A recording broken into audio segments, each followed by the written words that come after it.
საქართველოში ჩვილ ბავშვთა 93%-ზე მეტი დაბადებიდან პირველი 24 საათის განმავლობაში ექსკლუზიურად ბუნებრივ კვებაზეა. ასეთია ოფიციალური სტატისტიკა, რაც დადებითად ფასდება.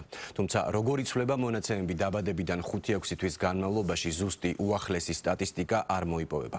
სპეციალისტების ინფორმაციით არსებობს არაერთი ფაქტორი, რის გამოც დედების გარკვეული ნაწილი შვილის საკუთარი რძით გამოკვებას ვეღარ აგრძელებს. ამ ფაქტორებს შორისაა თავად ქალების არასათანადო ინფორმირებულობა, დასაქმებული დედების გადატვირთული გრაფიკი და სხვა მიზეზები.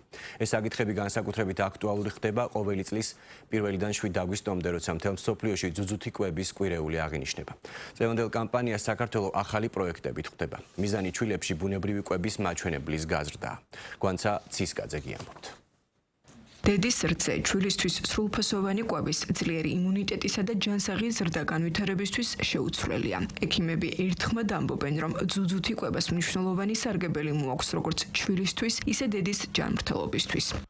დედის რძე შეიცავს დიდი რაოდენობით მინერალებს, მიკროელემენტებს, ვიტამინებს, ასევე ანტისხეულებს, რომელიც ასე რომ ვთქვათ, ბავშვის იმუნური სისტემის ფორმირებაში გვეხმარება და ეგრეთ წოდებულ პირველად ვაქცინასაც კი ვეძახით. მეორე მხრივ თუ განვიხილავთ დედასთან მიმართებაში სარგებლობის თვალსაზრისით, ეს ხელს უწყობს მშობიარობითი პროცესების სწრაფ აღდგენას, ხელს უშლის ასე რომ ვთქვათ, სარძევე ჯირკვლის სიმსივნეების განვითარებას, საკვერცხის კიბოს განვითარებას და ასევე ბოლო წლების მონაცემების შაქრიანი დიაბეტი 2-ის განვითარების რისკის, ასე რომ ვთქვათ, შემცირებას დედებში. ძუძუთი კვების მნიშვნელობის შესახებ ცნობიერების ამაღლებას ემსახურება მსოფლიო კვირეულიც, რომლის ფარგლებშიც სხვადასხვა ღონისძიება იმართება. დაავადებათა კონტროლის ეროვნული ცენტრის ორგანიზებით შედგა სამუშაო შეხვედრა, რომელზეც ახალი პროექტი განიხილეს. პროექტის მიზანია დღენაკლული და მაღალი რისკის ახალშობილების უსაფრთხო მკურნალობა და მათი ბუნებრივი საკვებით მომარაგება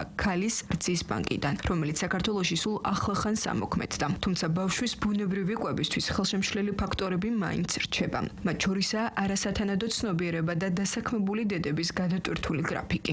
ოჯახის მხარდაჭერასთან ერთად საჭიროებს კომპლექსური ღონისძიებების განხორციელებას. ისეთი გარემო შექმნას, სადაც დედას აქვს დროული და სწორი ინფორმაცია, ცოდნა, პროფესიონალთა მხარდაჭერა და ასევე სათანადო პირობები სამუშაო ადგილებზე. ჩემი რეკომენდაცია ძუძუთი კვება დაბადებიდან 1 საათში დაწყებული იქნეს და გახანგრძლივდეს ექსკლუზიურად 6 თვემდე.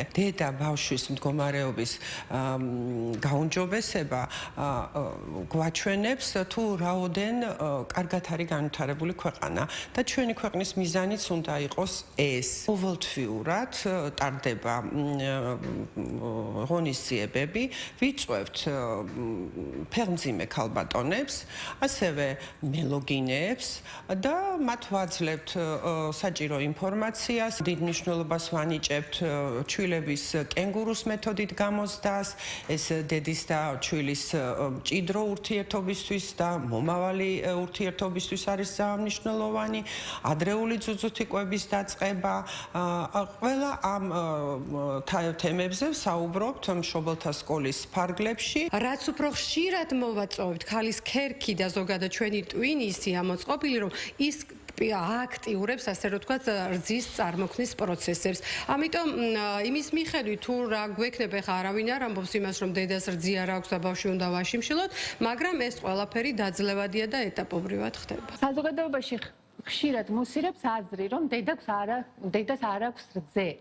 თუმცა ეს უმეტესწილად არ არის რეალური დიაგნოზი, ამას სჭირდება სწორი მიმართულება, ამ ლაქტაციის პროცესის სწორი მხარდაჭერა. სპეციალისტების შეფასებით, ძუძუთი კვების საკითხში დედებს სათანადო ინფორმირება და მხარდაჭერა სჭირდებათ. სწორედ ამიტომ მნიშვნელოვანია როგორც სამედიცინო რეკომენდაციების ხელმისაწვდომობა, ისე დედებისთვის ოჯახსა და სამუშაო გარემოში შესაბამისი პირობების შექმნა.